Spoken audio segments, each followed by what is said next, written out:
Hello guys, on est dans le Doha Talk, le talk we need to have. Et cette fois-ci, on va direction de Kinshasa. En effet, il y a un événement qui est arrivé et on va regarder un petit peu dans d'autres angles cet événement-là.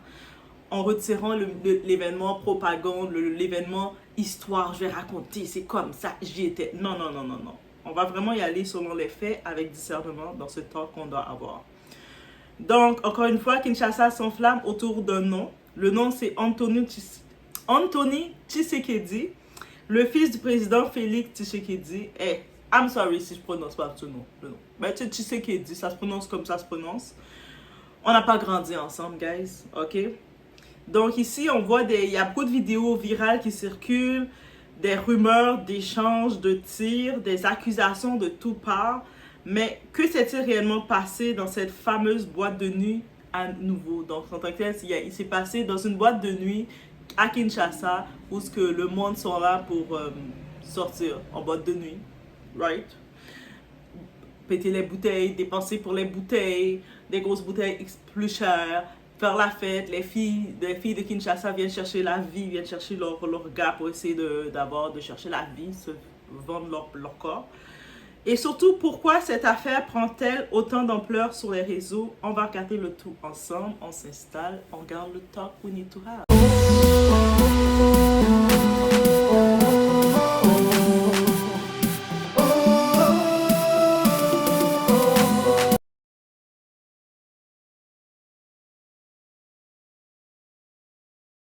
Le fils aîné du président Félix Tshisekedi, Anthony Tshisekedi, aurait tiré sur des clients dans une boîte de nuit, après un simple différend avec un serveur.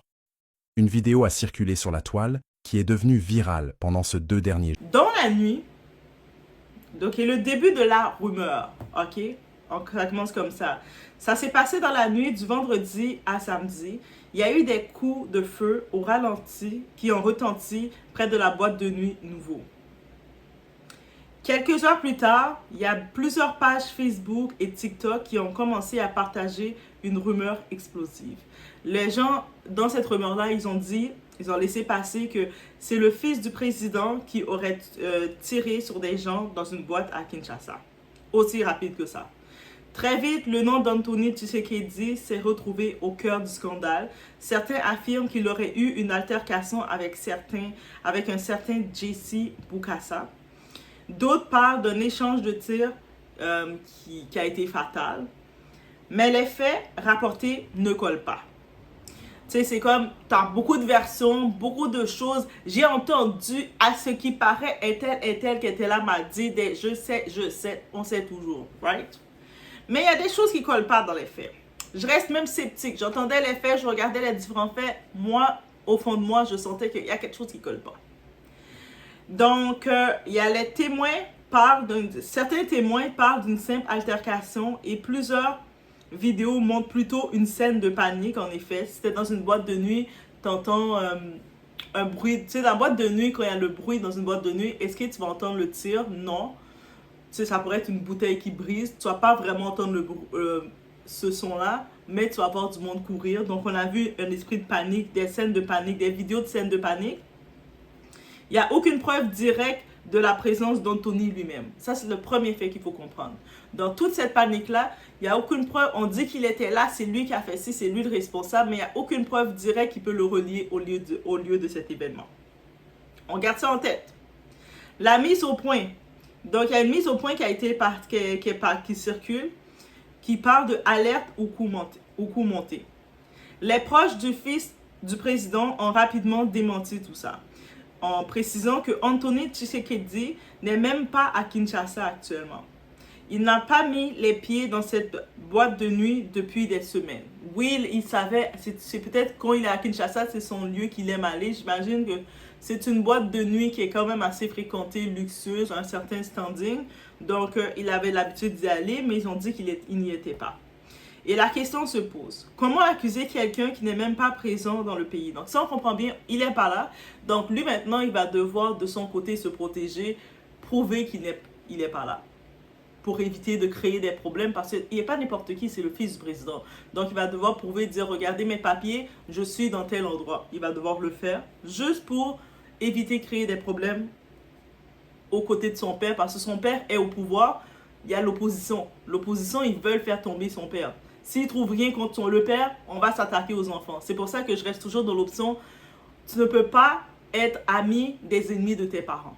Si quelqu'un clairement décèle et dit « Je suis l'ennemi de ta mère ou de ton père », cette personne-là, tu ne peux pas le faire confiance. Il ne t'aime pas. Il va t'utiliser pour atteindre tes parents. Aussi simple que ça. Ça, c'est la loi de la vie.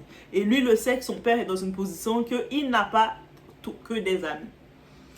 Et la question se pose. Donc, on se demande. Les partisans du président crient à la manipulation, à une campagne de dénigrement orchestrée contre la famille présidentielle. Certains parlent même d'un poison rwandais cherchant à déstabiliser l'opinion publique congolaise. Je ne sais pas le Rwanda, qu'est-ce qu'il fait dans tout ça. Donc, on parle d'une boîte de nuit nouveau. Ah, c'est les Rwandais qui veulent déstabiliser. Pardon le Rwanda, hein, on s'excuse de pourquoi Kinshasa aime ça vous accuser pour n'importe quoi. Ah, je me suis fait mal dans le pied de la table. Ah, c'est la faute du Rwanda. C'est le Rwanda qui a fait ça. C'est les Rwandais qui ont fait ça. On peut faire ça. Ce qui se serait réellement passé, il y a une version revisée qui a été remise. D'après plusieurs sources qui sont plus concordantes, qui ont l'air plus de faire du sens, qui étaient peut-être pas trop intoxiqués par leur champagne qu'ils buvaient ou leur Fanta ou leur Primus qu'ils ont ingurgité pendant la soirée. Donc, on colle ces sources-là, on voit une petite concordance dans cette version. D'après plusieurs sources, donc, Anthony se serait rendu à une fête d'anniversaire familiale. On ne dit pas la boîte de nuit, on dit qu'il était à une fête d'anniversaire familiale. Un individu visiblement provocateur aurait commencé à l'insulter publiquement avant de s'en prendre à lui physiquement. Ces gardes du corps auraient alors tiré en l'air pour dissuader toute attaque ou tentative d'enlèvement. Donc, ça veut dire que l'histoire de la boîte de nuit et fête familiale, c'est deux points différents, n'est-ce pas? Et puis, on peut comprendre que, étant le fils du président actuel, ça fait du sens qu'il a des gardes du corps avec lui. Ça fait complètement du sens. En plus, il a beaucoup d'argent, il est convoité. On est dans un pays où ceux qui sont riches, ceux qui sont pauvres, ils mangent la terre. Donc, tu peux imaginer, tu es le fils du président, tu vis dans l'abondance, tu vas avoir, ton papa va te mettre un gardien de sécurité. Même les rappeurs, ils ont des gardiens de sécurité. Je suis sûre que même les enfants de Fally Ipupa, ils ont des gardiens de sécurité, donc autant plus pour le fils du président. Donc, on regarde cette version-là, fait du sens. Et qu'est-ce que ça peut animer? Peut-être le monde a entendu parler de cette histoire-là. Et puis, ils ont tout de suite dit, c'est Anthony. C'est lui qui a fait ça dans le nouveau. Parce que j'avais entendu une histoire de tirer sans savoir trop. Et c'est comme ça que ça va les rumeurs. On dit aussi dans cet événement, il n'y a aucun mort, aucun blessé. Seulement la panique et des vidéos virales. En tant que tel, c'est ça qu'on a vu. Il n'y a pas eu, tu sais, tant qu'il y aurait, le monde a annoncé c'est fatal, il a tiré il était le tireur fou dans la boîte de nuit, mais on n'a eu aucune ambulance, il n'y a rien là, on a vu du monde qui sortait de la boîte de nuit. Des fois, c'est même possible que peut-être c'est même le propriétaire de la boîte de nuit qu'on avait marre des gens, il voulait chasser les autres, il a pété 2-3 bouteilles, pop, pop, pop, le monde a dit, c'est les balles! We never know, tout est possible. Mais la toile, elle, a préféré transformer l'incident en règlement de compte armé. Donc, eux autres ont dit, il a fait ci, comme ça. Yo. Quand quelqu'un t'aime pas, ou quand quelqu'un veut te détruire, il va prendre une histoire selon son imagination créative. Il va faire rouler l'histoire, il va la mélanger avec toutes les épices qu'il a trouvées dans sa cuisine. Et puis, les autres personnes, déjà, qui eux autres non plus t'aimaient pas, peu importe l'énergie que tu dégageais, ils vont appuyer l'histoire. Ah ouais, c'est vrai, c'est sûr ce que tu dis, ça fait du sens. Ah ouais. On sait que c'est comme ça, guys. L'humain est comme ça. L'analyse, quand la désinformation devient arme politique. Ce qui s'est passé cette nuit-là illustre parfaitement la fragilité d'un climat médiatique congolais. Un simple incident devient une guerre de clans. Les partisans de Kabila s'en mêlent. Les anti-pouvoirs profitent de chaque occasion pour frapper symboliquement le régime. La question n'est plus que s'est-il passé. Est-ce qu'ils veulent savoir ce qui s'est passé? Du côté du Congo, est-ce qu'ils veulent vraiment savoir? Même si tu vois des soi-disant blogueurs et tout qui sont là, journalistes, même ceux qui ont utilisé le journaliste, Ils n'ont aucun esprit de neutralité, aucun esprit d'analyse, aucun esprit de discernement, aucun esprit de recueillir les événements et regarder les concordances. C'est juste créer du buzz et puis en inventer et chacun va donner sa version comme il le sent. La question n'est plus que s'est-il passé, mais plutôt à qui profite cette rumeur. Maintenant, c'est comme ça. Dès qu'il y a une rumeur qui vient, on se dit, on regarde l'histoire, on fait un moment, c'est à qui que ça profite cette rumeur-là? De savoir que le fils aurait fait ci dans la boîte de nuit, c'est qui gagne ça? C'est qui est gagnant? Ah, on a compris. Mon opinion face à tout ça maintenant. Ben oui, là je donne mon opinion. Je ne crois pas à la thèse du tir délibéré d'Anthony Tshisekedi. Son nom là, je vais finir par le dire un moment, ou pas. Donc, on sait que Anthony Tshisekedi est connu pour être un homme de nature calme, peu porté sur le conflit direct. Et il n'a pas, dans sa statue, dans sa posture, il n'a pas, même s'il a un conflit avec quelqu'un, il n'a pas à venir step up. Il y a des gens qui sont payés pour step up pour lui. C'est pas comme si, on parle pas de votre gars qui est dans le quartier, dans la cité, où lui doit se défendre par lui-même. C'est le fils du président, il y a des gens qui sont payés pour le défendre. C'est-à-dire que toi, tu as l'audace de marcher proche de lui, trop proche de lui. Il y a quelqu'un de sa sécurité qui va te pousser et dire, oh, dégage, t'es trop proche de monsieur. Donc déjà, quand on regarde ça, on se dit, on voit. C'est sûr que il n'est pas exempt de critique de sa nature. Imagine que lui, il est le fils privilégié de tel président. Il y a beaucoup de monde qui n'aime pas son papa. Et puis, tu sais, il est la jalousie. Même si le monde n'a rien à voir avec la politique, juste le fait de voir, lui se fait en plus appeler, son surnom c'est The Prince of Congo. Hey, baba! Le prince du Congo. Hey, il est riche, il est bien, il voyage première classe. Il a l'argent du Congo pour prendre des jets privés. Lui est là, aujourd'hui on est dimanche, il regarde par la fenêtre, il dit j'ai envie d'aller manger à la Tour Eiffel. Il prend son avion, il s'en va à la Tour Eiffel, il est assis comme ça, en train de manger, de souper. Donc, alors qu'il y en a dans le pays qu'ils sont en train de mélanger la terre avec leurs épices pour faire des petites galettes pour manger. On le voit, l'injustice. Donc oui, ça crée de la jalousie. Les fêtes VIP à Miami, tu sais, on le reconnaît. Quand il va dans les fêtes, en plus, il est excessif. Donc, il va dans les fêtes en étant le prince du Congo. Il va à Miami, Barcelone, au Cap Town. Pendant que les Congolais, eux autres, ils prennent le bateau, ils sont en train de périr dans la mer. Ils se disparaissent comme ça dans la mer. Lui, là, il y a une fête à Cap Town. Oh, faut que j'y vais. Papa, je vais prendre le jet privé. Ah non, pas cette fois, pas le jet privé. Prends première classe avec tel. Ok.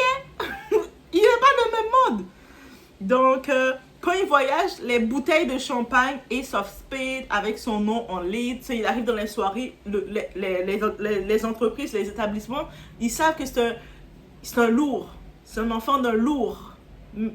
Donc, il vient dépenser. Ils mettent son nom.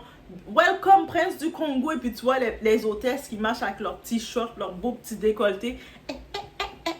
Elles savent qu'elles vont avoir un bon type. Lui, dépense en une soirée, il peut dépenser l'argent qu'un travailleur moyen au Congo va faire en 5 ans. Lui, en une soirée, il le dépense. C'est sûr que c'est compliqué. Donc, tout cela alimente un personnage controversé dans un pays où la majorité du monde de ce pays souffre. Et c'est là le vrai problème. Quand le peuple a faim, voir le prince danser dans les boîtes, oh my god, moi je ris de moi, mais en pensant à ça, tu sais, le peuple a faim, ils sont tannés de manger leurs galettes de farine avec des épices qu'ils ont frites là, parce que c'est ça qu'ils pouvaient manger, remplir leur ventre. Et là, ils entendent des articles qui tombent sur le journal, les gens disent, il paraît que le prince du Congo, il a fait ci, il a fait ça. Ça les irrite là. Donc, ils commencent à fantasmer que le prince du Congo est mauvais, qu'il lui arrive quelque chose. Et c'est comme ça, il y a des gens qui te regardent. C'est pour ça que tu dois toujours te oindre de l'eau bénie. Tu dois toujours te oindre de tes anges gardiens. Parce que quand tu t'affiches dans ta condition, toi, tu es là. Tu es tranquille. Tu es né au Canada, tu vis dans ton abandon. Pour toi, c'est même pas de l'abondance, c'est comme, c'est normal. Mais l'autre personne qui te regarde te souhaite le mal, là. Parce que la personne là est fatiguée de manger sa galette de terre avec les épices. Et je sais pas c'est quoi cette recette galette de terre avec les épices. Les Congolais, dans les commentaires, faut me dire c'est quoi cette recette de galette de terre avec les épices que vous mangez des fois. Ou que vous avez mangé. Faut me raconter, je veux juste savoir. Est-ce que c'est bon? Donc on peut imaginer.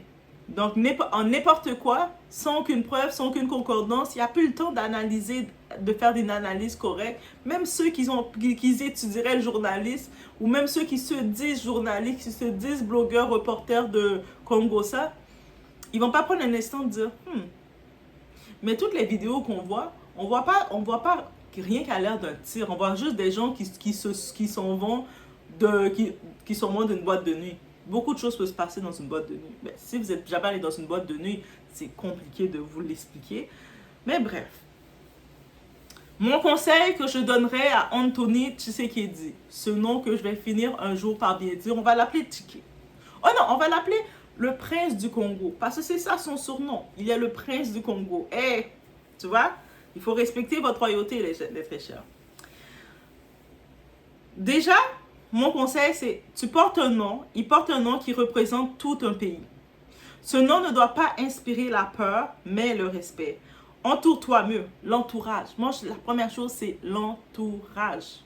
Tu ne peux pas te permettre, tu ne peux plus en tant que tel. Peut-être avant tu le faisais, mais tu ne peux plus te permettre de créer une habitude d'aller dans ces petites boîtes de nuit au Congo. Tu ne peux plus faire ça. Déjà, comme tu le faisais, ils t'ont reconnu. Et puis peut-être ils en ont profité de faire le boss sur ça. Hey, regardez ma boîte de nuit, venez au nouveau. Même le prince du Congo, il va. Des fois, les commerçants vont faire la business sur ton nom. Même si tu n'es plus là, le fait que tu as été une fois, ils le font. Mais toi, tu ne peux plus te permettre de le faire. C'est ça le sacrifice qui vient en étant le fils du président. Donc, tu veux aller fêter, tu veux de temps en temps te changer les idées, dépenser ton argent, tu as le droit. Commence à regarder la liste des pays où est-ce qu'il y a d'autres gens de l'entourage qui sont dans le même calibre que toi. Et vas-y. On parle d'histoire d'empoisonnement dans ce pays-là. Le monde, là, même entre membres de famille, ils s'empoisonnent par jalousie. Ah, telle cousine, là, elle est en Europe, là.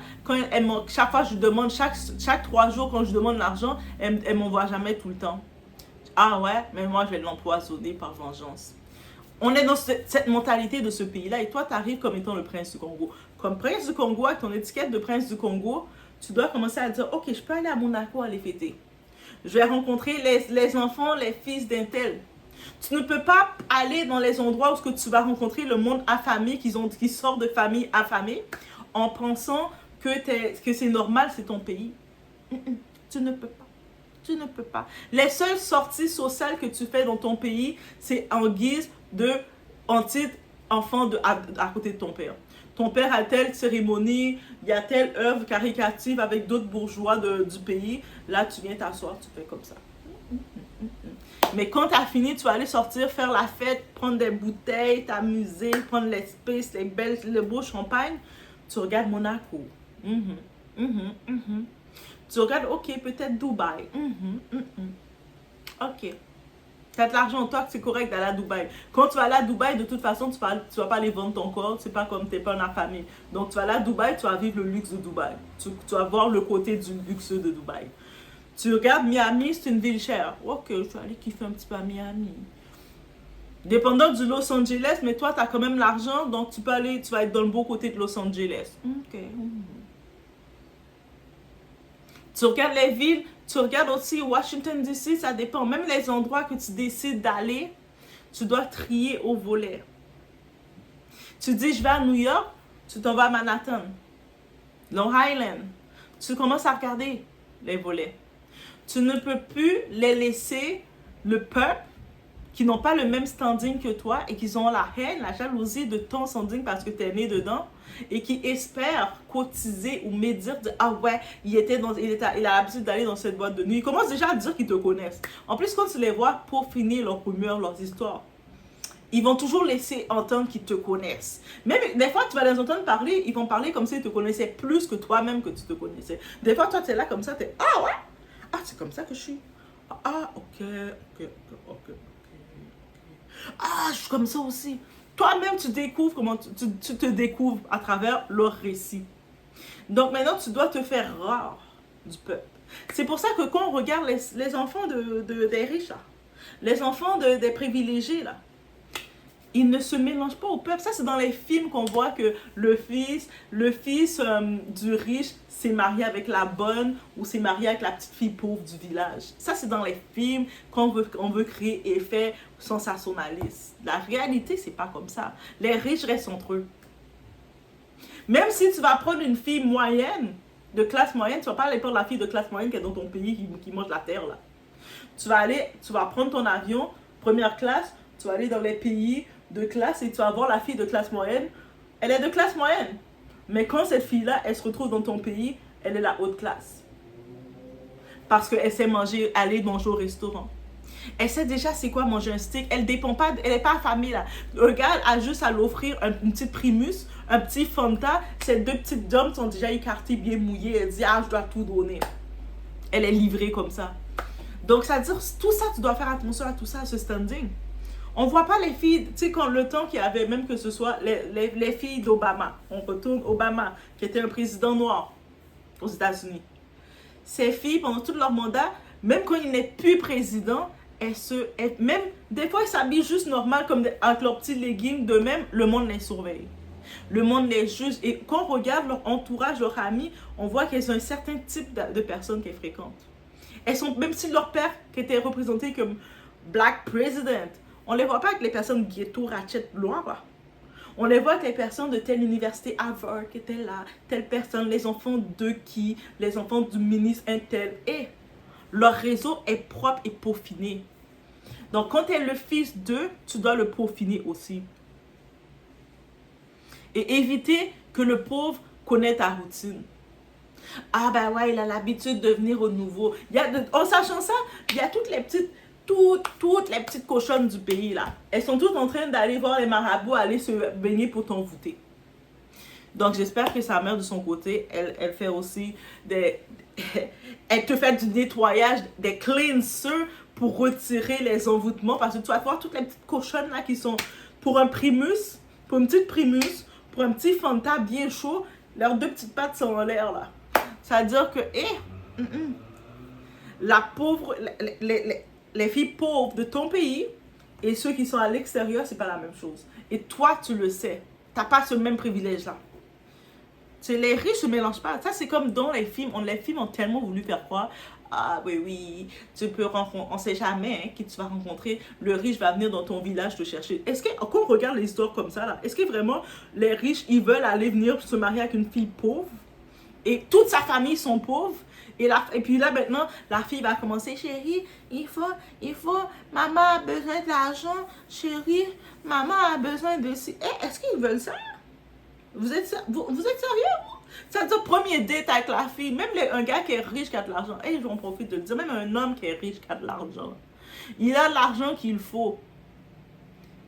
Là, il t'invite, il veut apprendre à te connaître. Tu l'as tapé dans l'œil, il t'invite à boire un verre, à manger, puis toi, tu commences à boire, à regarder le menu. Toi, tu as l'esprit de pauvreté, donc tu prends le menu. Toutes les choses les plus chères, c'est ça que tu veux goûter. Tu sais même pas c'est quoi, tu vois comment ça se mange. Quand les plats arrivent devant toi, tu sais pas comment tu dois le manger. Tu vois, tu prends la cuillère, tu commences à manger n'importe comment, lui te regarde. Et puis là, quand il te dit, parle-moi de toi, tu commences... Maman va faire son opération. Maman doit faire son opération. Toi, tu le parles de ça. Là, le gars te regarde, il fait, ok, il n'y a pas de problème, il a compris. S'il a envie de quand même de se jeter son eau, il va dire, on va continuer la soirée. Il t'amène dans une chambre d'hôtel. Il va pas t'amener la chambre d'hôtel de qualité, là. Il va t'amener dans une petite chambre rapide.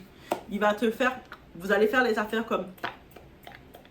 Il a fini, il prend une petite enveloppe d'argent. Ou des fois même, il va même pas se prendre la peine de donner une enveloppe d'argent. Non, tu mérites pas ça. Il va prendre 2-3 billets qu'il a dans son portefeuille. C'est son billet, c'est son argent qu'il avait de toute façon pour s'acheter, pour dépenser là. Donc c'est c'est même pas son argent de poche, c'est juste l'argent qu'il a dit, ce soir là, j'ai mon budget familial, je peux pas trop dépenser. Oh ben ce soir, je vais juste dépenser 500 € pour la soirée. Donc dans les 500 €, il va te donner un 200 € parce que tout le reste, toi, tu as acheté plein de choses bizarres là, que tu n'es même pas capable de manger. Mais il t'a même gardé les plats pour l'amener chez vous, pour montrer à tes amis. Ah, moi j'ai trouvé un bon gars. Là, il a fini de te faire toutes les positions sales, les positions vermines, les positions quand il regarde les films qui dit je vais jamais trouver aucune femme de mon milieu va accepter de faire ça. Aucune femme censée va accepter de faire ça. Mais toi, il sait que tu es une affamée. Tu vas tout faire, tout donner. Toi, tu vas être content. Tu vas tout donner en te disant que en faisant les positions, il va te considérer. Quelques temps plus tard, c'est terminé. Quand tu parles à tes amis, hey, il est où ton homme fructueux? Il est où ton homme riche? Ah, je sais pas, il est occupé. Ah, il te calcule plus là. Mais c'est comme ça. Ça veut dire que mon très cher Anthony, reprends-toi, ressaisis-toi, ressaisis-toi. On peut faire la fête, mais tu peux pas faire la fête dans ton milieu au Congo. Sachant que le titre que ton père il a et avec toutes les oppositions qu'il y a autour.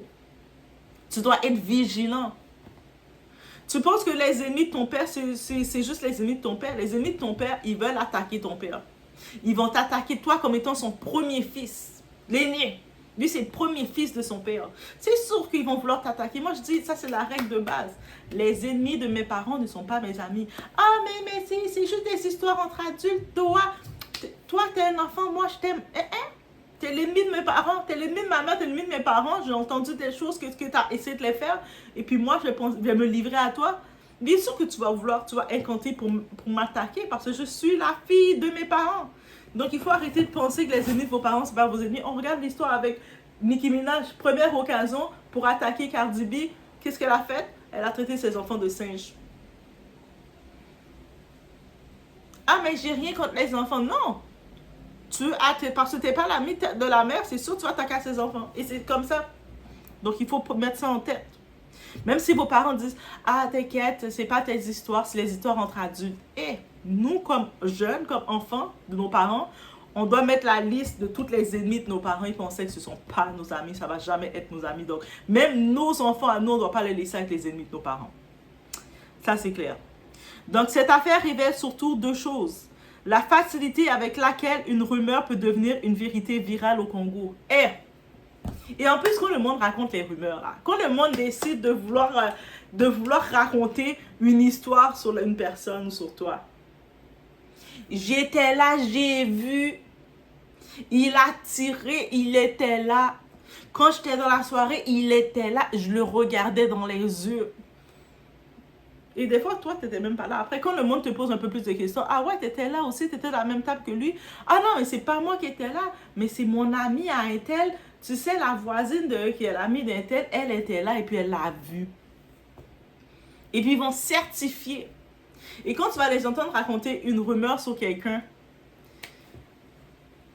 ils connaissent toujours cette personne-là. Ils y vont toujours avec le point, je la connais. Moi, je la connais bien. Et dès que quelqu'un dit, moi, je connais bien telle personne, je sais que c'est un mensonge. Je ne sais pas pourquoi. J'ai commencé à avoir l'instinct. Dès que quelqu'un dit, moi, je la connais bien, moi, dans ma tête, c'est mensonge. Mensonge. Déjà, c'est le premier point pour déclarer que la personne ment. Comment tu connais bien la personne? Ah, moi, je la connais bien. On se connaît même étant que humains nous-mêmes, on ne se connaît jamais bien.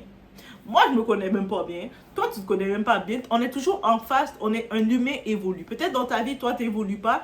Tu restes le même porcelet que tu étais, tu vas rester. Mais l'humain, à la base, évolue. On a une nature qu'on doit changer face à nos différentes phases. On évolue.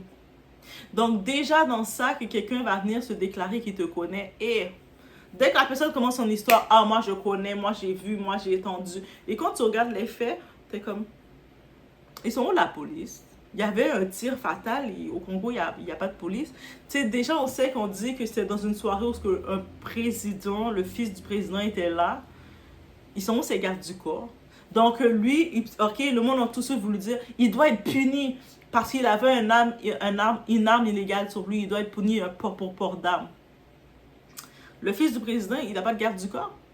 Ces personnes-là, vous pensez que il va juste lui-même oser prendre une arme et puis tirer quand il y a quelqu'un qui est payé pour faire ça? Mais c'est sûr que quand toi, tu es un pauvre, tu sais pas comment ça fonctionne, tout ça, tu vas vouloir croire, qu'est-ce que tu vas vouloir croire parce que c'est le prince du Congo. Of course que tu veux faire tomber le prince du Congo. Of course.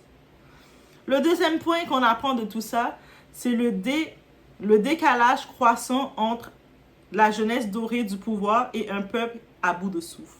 C'est ça qu'on comprend. Lui là, en une soirée, il va dépenser ce que un Congolais moyen va pouvoir ramasser en 4 ans. Le petit Congolais va travailler, il va faire son argent, il va économiser en 4 ans, il regarde son argent, il est fier de lui, et puis il va entendre, le prince du Congo vient de dépenser 4 000 euros dans la soirée. Toi, t'es comme...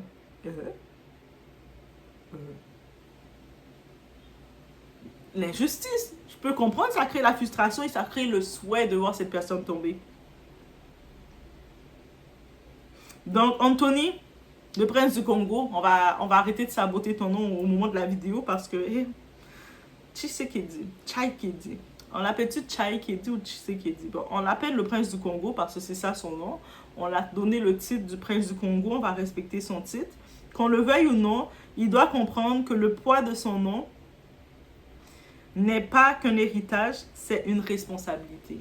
Il ne peut pas se permettre de fréquenter n'importe qui. Il doit être très clean et très propre dans son entourage. C'est pour ça qu'il y a beaucoup, quand on regarde les stars, les riches, même les rappeurs, tu sais, les rappeurs, quand on voit qu'ils étaient dans le street, qui se vantaient, dans tout leur album, ils disaient quand j'étais dans la rue, je volais, je vendais du UU, je faisais plein de choses. Quand ils ont leur argent, ils ont leur famille, ils ont leurs enfants, ils vont inscrire leurs enfants dans les écoles privées avec l'élite. Regardez le cas de Jay-Z. Est-ce que vous pensez que les enfants de Jay-Z, ils vont être avec vos enfants là, à New York? Malgré qu'il aime New York. Il aime Brooklyn. Jay-Z, Brooklyn. On dit que Jay-Z, son père est haïtien. Mais bref, on garde ça entre nous. Mais, est-ce que vous pensez que ces enfants, les petits enfants de Jay-Z là, les petits bouts de chou là, il va oser les prendre, les dire, vous allez connaître la vie. Je vais vous mettre dans les quartiers que papa était à l'école. Jamais. Ces enfants... Si ils entendent parler de ces quartiers-là, c'est quand le papa, il y a une affaire exceptionnelle, quand il y avait la bibliothèque à Brooklyn qui avait été inaugurée parce que Jay-Z a investi dans cette bibliothèque. Comme si vous êtes à Brooklyn, vous allez visiter, allez dans cette fameuse grosse bibliothèque. Ils ont mis toute une aire spéciale comme une sorte de musée honoratif, commémoratif pour Jay-Z parce que c'est lui qui a, depuis des années, il a toujours investi dans la communauté de Brooklyn. Donc, on peut dire tout ce qu'on veut de lui, mais du côté social, il y a ça qu'il fait vraiment. Il peut quand même prouver qu'il a fait ça. C'est comme... On peut dire tout ce qu'on veut de lui, mais on est obligé, on ne peut pas lui retirer ça. Et puis, ils ont même toute la communauté. Ils ont fait, quand ils ont ouvert le tout, ils ont fait un musée pour lui. Puis, c'est encore là, je pense, le musée. Et puis, le monde peut le voir. Et puis, si vous êtes à Brooklyn, commencez pas à aller dire, moi, j'aime pas Jay-Z. Je suis pas responsable de vous, parce que les autres sont très sensibles pour leurs artistes. Moi, j'aime pas Jay-Z. Je suis pas responsable. Ils sont très sensibles. La même façon que vous êtes au Bronx, vous allez dire, moi, j'aime pas trop Cardi B. Je suis pas responsable de vous. Allez pas faire ça. Il y a des codes qu'il faut respecter. Mais bref, it is what it is. Donc, toutes ces riches-là, je voulais en venir à ça. Quand même s'ils étaient dans la rue, ils racontent leur histoire. C'est comme comment ils étaient dans la rue, comment c'était difficile. Mais leurs enfants ne connaissent pas ça. Là. Leurs enfants sont dans des écoles privées. Quand on regarde les amis de leurs enfants, oui, on va les voir beaucoup très entourés de personnes blanches. On va les voir très aussi dans un milieu d'élite. Mais pourquoi c'est fait comme ça? Mais parce qu'ils vont pas... Vous pensez qu'ils allaient mettre leurs enfants dans le ghetto avec des personnes qui vont être jaloux d'eux, qui vont espérer leur chute à tous les moments parce qu'ils vivent la vie de privilégiés? Quand vous regardez la graduation des enfants de LeBron James, là, mais pourquoi ils sont pas avec des petites filles noires? C'est pas qu'ils aiment pas les petites filles noires, mais ils ont pas accès aux petites filles noires. Et puis ils savent, avec le luxe qu'ils sont, même s'ils sortent de leur palais, là, de leur villa, ils veulent les mêmes petites filles noires, ils savent que la petite fille noire, si elle sort d'une famille affamée, elle est juste là pour l'argent de leurs parents. Ils savent.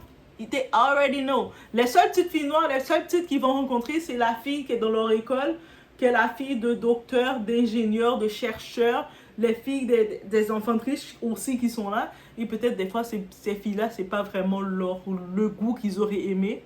C'est pour ça qu'ils les trouvent pas. Vous pensez que les enfants de Cardi B, là, hey, yeah, Bronx, yeah, yeah. Ces enfants sont dans les bonnes petites écoles privées avec leur petit uniforme, là. Avec tous les autres enfants de stars. Donc, c'est ça qui est ça, là. C'est dans les films, encore une fois, qu'on voit les riches ou les personnes privilégiées se retrouvent, ils tombent en amoureux de la petite pauvre du village. Et là, ça vous fait croire que, ah, mais on va aller dans le club nouveau, on va rencontrer peut-être, on va tomber sur le fils du président parce qu'il a l'habitude d'aller là, c'est le prince du Congo. Et après, dans quelques années, vous allez être choqués. Je pense qu'il a déjà sa fiancée.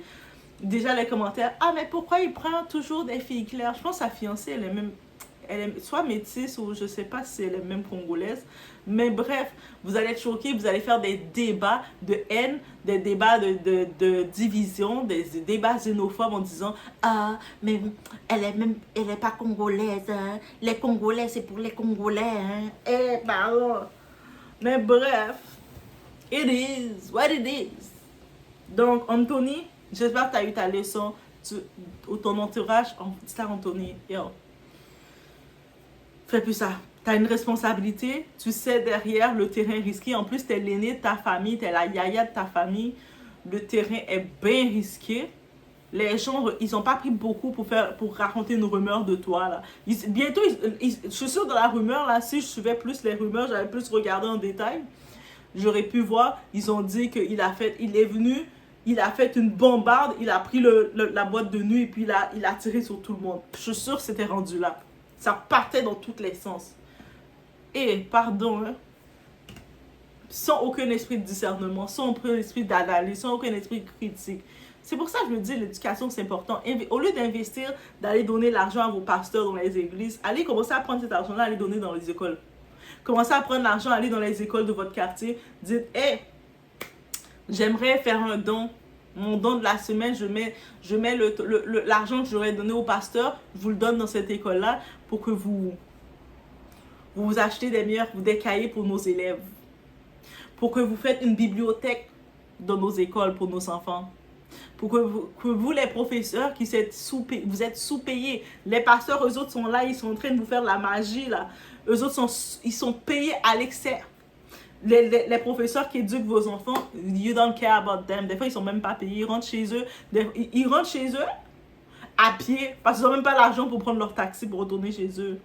Ils vivent là en train de chauffer leur petite farine, leur petite semoule et puis ils mettent toutes les épices qui existaient. Hey, j'ai un problème avec les semoules. Si c'est pas de la terre, c'est les épices. Mais comme eux autres, ils sont au moins, on les donne un petit niveau en plus. Ils sont plus rendus dans le niveau de manger de la terre. Mais ils prennent la semoule, ils l'écrasent, ils mettent toutes les épices. Et puis ils mangent ça pour venir apprendre les enfants. Eux autres ils sont tous dans la faiblesse. Ils ont toutes les carences alimentaires. Tu les vois toutes minces. On voit la différence, hein. Quand quelqu'un dit, ah, moi au Congo, j'étais riche. Regarde le bien. Le vrai riche, là, celui dans son pays, au pays qui est riche pour de vrai, il ne dit pas qu'il était riche. Tu le vois déjà, sa nature. Je vous dis. Aïsé Botizé. Mais voici ma position sur notre très cher prince du Congo. Hey, prince du Congo, je suis avec toi. Hein. C'est juste le nom que... Ah, le nom. Tshisekedi. Tshisekedi. Oh my God. On va laisser ça en commentaire. Dites-moi comment on prononce le nom de Tshisekedi. Tshisekedi. Bref. On se laisse sur ça. On se retrouve au prochain vidéo. Konya la même yon bagay tankou, yon vie tête à rançon tankou, yon chose tankou, qu'on el ka compare tête li avem. Wow, monde la fini, oui. Monde la fini tout bon. Konya ou même tout, ou pensez, ou mettez la vie pam, ou mettez moi même, comme si t'as envie en face moi. Moi, m'l'aime besoin mon en face, mon chéri, m'camper devant miroir. Li complètement impossible pour ta comparer tête ensemble avec moi parce que pas gagné nan moi avec ou qui semblait. OK? L'autre a 20 petits bouts en bord pour te manger pain à café, moi même moi formé m'ta formé tête. M'ta instruit tête moi. Donc pas essayer, pas faire ça petite. Ça va sembler. Chercher rond. Moi, son caviar chez ou moi son zéan ça. Chercher un insecte ou yé. OK? Ou c'est on ravet ou yé. Pas comparer tête ou ensemble avec son ravet ou yé nan niveau ravet ou. Pas venir mettre tête ou nan niveau caviar. Ou son ravet. OK? Lorsque ravet chéri ou chercher direction latrine. Et puis tout chercher sorti dans la rue la nuit. OK? Pas faire comparaison, ça impossible. Yon sans laver tan kou, yon sans laver tan kou. Chercher pareil ou pour comparer tête tout. Fon bout de savon laver van, à laver ou avant. Laver l'esprit ou, laver corps avant. Instruire tête aussi suspend utiliser petit bout en bas ou avant. Après, peut-être, n'a parlé. Mais là, franchement, m'pas ka même prendre ça tout.